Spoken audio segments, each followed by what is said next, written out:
we were talking about Gaza in particular. Yeah. Like the arguing that that's not horrific.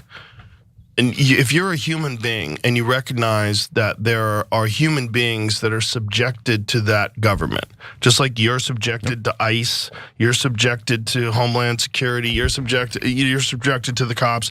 If you're a civilian, you have to listen to these orders. So if you're living in Gaza and you're a child or you're a woman and you're not Hamas.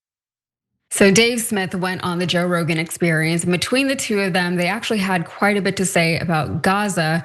Cenk, I know you and John talked a little bit about Joe Rogan in the first hour. So what do you think we can expect from this conversation? Yeah, two things. Dave Smith is becoming an American hero. The way that he's educating so many of the other podcasters on what's going on and opening their eyes to it is amazing, and I really appreciate him.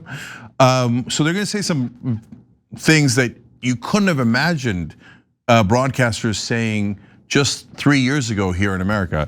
And then as you watch it, I want you to celebrate the death of mainstream media at every stage of the way, because the liars and propagandists who run mainstream media would have never allowed this conversation on there. In fact, to this day, they will not allow a conversation like this on their air. So yes, let's show it to them.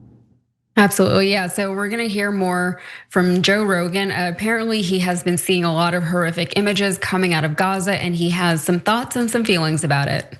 When you look at how that place is leveled, I mean, the most recent videos that I've seen were still like a few months old. So I don't know if it stopped. Did they stop bombing? I don't know what's going on. No, they've slowed down a bit, but they haven't stopped. Okay. There was nothing left, man. Yeah. And that represents people's homes. That represents schools. That represents hospitals. There's no way you can argue that that's not horrific. Yeah. And so Dave Smith responded by drawing a parallel that would probably upset some Americans, including maybe some of Rogan's existing audience. So let's see. You know, I can't remember if this was in the letter to America or this was in his declaration of war against America, but Osama bin Laden literally said that civilians are fair targets because you guys have elections and you vote for these politicians and they're the ones who conduct these wars that slaughter innocent Muslims. So like just saying it's the logic of Osama bin Laden to say that civilians are responsible for what, and in Gaza, like they don't even really have a government. Hamas is not a government. They don't have regular elections. They had one election back in 05 or 06 or whatever it was, which Hamas did not even win majorities of. They won on pluralities, you know what I mean? And so the idea that you're holding these people responsible for Hamas just doesn't make any sense. So from there, he goes on, he continues talking for a little bit, and he discusses the humanity, how it's the same if a mother in Palestine is digging her child out of rubble. It's the same thing as if a mother in the United States is doing the exact same thing. And then Joe Rogan expressed kind of disbelief at the fact that the Palestinians don't really currently have a home, they don't have a real state, their entire land is being encroached upon, and he can't believe what's happening. Take a look. It is kind of crazy that the world didn't at one point in time stand up and say, there's a simple solution here. Like these people should have a state. Like why do you get to control them, but they're not Israeli? Yeah. Like they're a kind of a country, but not really because they're attached to you. Yeah, it's people. Why don't you guys go buy another country? We give it to them and let them have a country. Or they don't like being attached on the same small patch of dirt to people that have a totally different ideology, I guess. All right, so he still has a lot to learn. At that point, the conversation, they started talking about Canada or something like that. So I do appreciate the conversation that it happened. Why doesn't Palestine have a state, or why are things in the state that they are currently? There's a lot of reasons. You can go back in history and you can look and see what happened with the Balfour decision, all of that with Britain and the US and everybody who decided to put Israel, the state of Israel, right there in the middle of Palestine. And then you can look and see at why the Israelis believe that they're entitled to that land, even if it means literally kicking people out of their homes, going into their homes and saying, I live here now, you don't live here, killing them, bombing their hospitals, bombing their schools, all with intent, taking their people, et cetera, et cetera. You guys know what's going on over there as much as I do. But it is very nice to see these conversations finally happening in those particular spaces. So I think that's more the story here than just like Joe Rogan himself.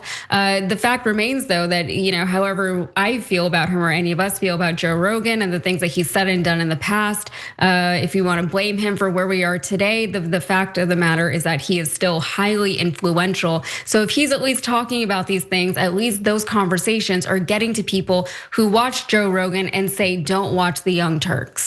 What are your thoughts, Cenk? Yeah, so look, two things here. First, I'm really proud that, we said something that's obvious, but it needed to be said.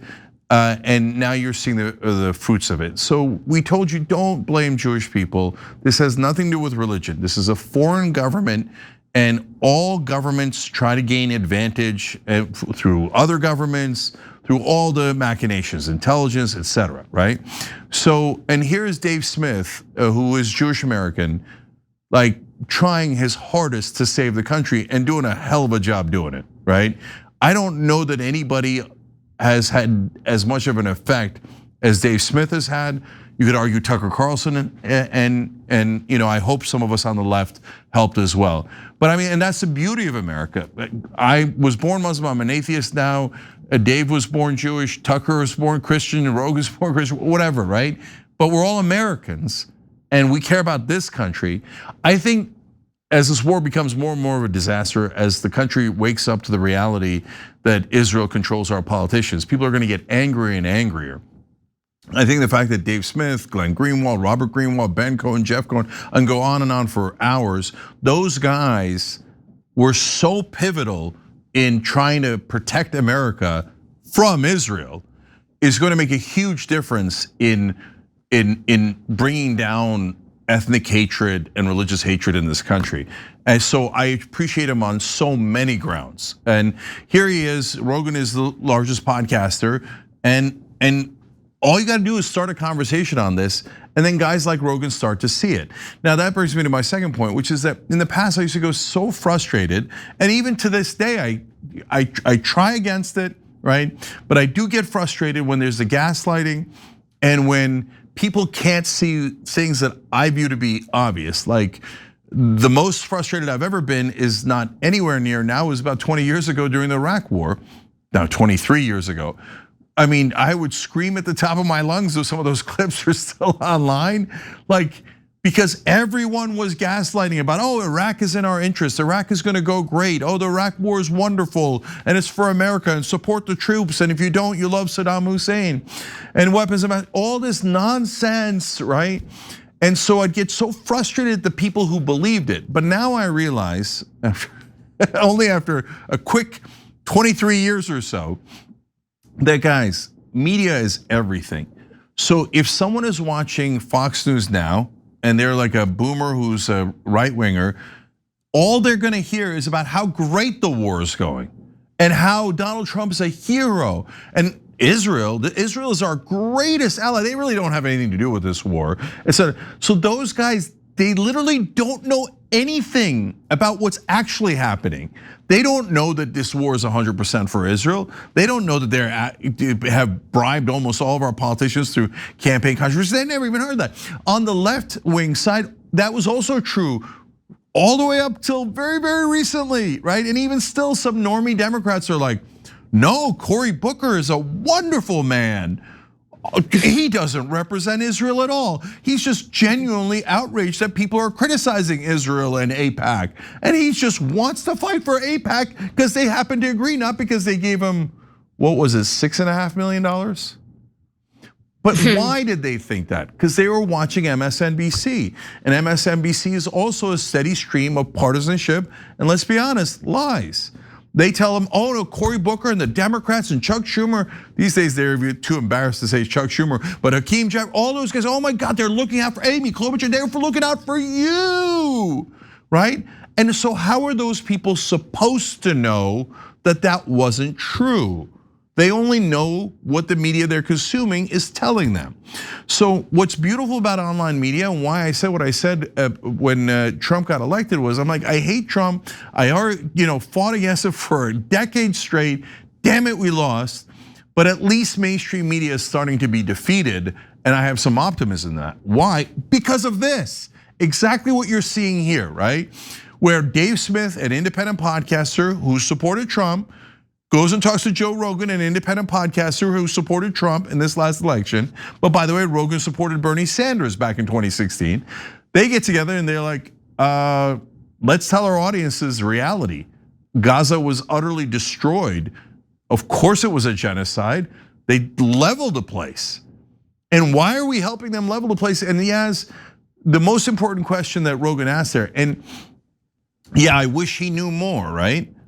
But at least he's open-minded enough to learn and to be genuinely outraged, right? And I'm not saying it like we're better than him. I'm just saying, look, we happen to know the news with more detail, and so does Dave Smith. So the fact that he's going on and talking to him is great, right? There's nothing wrong with that at all. But the pivotal question is, wait, why aren't the Palestinians allowed to have their state? Why aren't they allowed to have a nation? Why is Israel getting to control them for all these years? And wait till they find out it's 5.5 million people, and they've been oppressed and humiliated and terrorized by Israel for 58 brutal years. Jesus, when are you gonna let them go? And once all of America finds that out, or it doesn't even have to be all of America, 2/3 of America, and we're almost there, I think people are gonna begin to realize, oh, our politicians sold us out. They work for every lobby that comes across their door and gives them money. They're crooks, they're criminals. They're the very worst of us, both Republicans and Democrats. And they sell us out to any corporation that comes by and any foreign government that comes by. And unfortunately, the Israeli lobby has bribed them the most recently. And so now our politicians don't work for us. They work for Israel and big oil and big pharma and all of those guys. The more people realize that, the more we're gonna have a better shot at getting our government back. Oh yeah, Joe Rogan's not gonna like that whenever he finally does figure all of that out and put all those pieces together. And to his question, that's why it was kind of like, it's good that it seems like he's got a lot of questions and there are answers to his questions. And I hope that he just earnestly seeks out the answers to those questions and learns something, because that is very old school Joe Rogan. That was Joe Rogan's podcast from before he got so politically biased and so right wing or whatever he was or is now. People liked him because he was just a very curious guy. He was just there to ask questions. And it's hard not to be upset with people who weren't able to get to this point faster, especially when people like us on networks like this one have been saying these same things for years, almost a decade at this point, right? If not longer. So it is frustrating, but it's like what you said, people don't know what they don't know, and they don't even know that they're not getting the full story. They don't even know that they don't have access to all the information, because especially, more liberal Democrats or whoever, a lot of them are probably more progressive than they realize, but they're still used to, getting their news from places like MSNBC, CNN, even, PBS, whatever, So those in all of those networks, all those outlets are really just not talking about like this one giant thing in the middle of everything. And so all of the people who are consuming media from those sources, it's like they're getting a whole lot of pieces of a story and they never really come together because that entire middle is just missing. So I do still get a little nervous at like the influencer-ness of all of this. Like if Joe Rogan changes his mind again tomorrow, then he can influence all these people that way. But I hope that at least people are starting to ask the right questions and seek those answers, because that alone is going to open a lot of eyes and a lot of minds. Yeah, I love the battlefield of ideas. I don't mind any of it. In the battlefield of ideas, the best ideas win. The problem with mainstream media back in the day was they monopolized the media. And unless you were a billionaire, you weren't gonna get on TV. You weren't gonna form a show, you weren't gonna form a network. And the billionaires who ran the networks, shockingly did nonstop programming to help billionaires, of course. So now that we have independent shows and networks all over the internet, they're in a world of hurt. And so come and meet us in the battlefield of ideas. I'll put it this way, can't wait. Every time you ring the bell below, an angel gets its wings. Totally not true, but it does keep you updated on our live shows.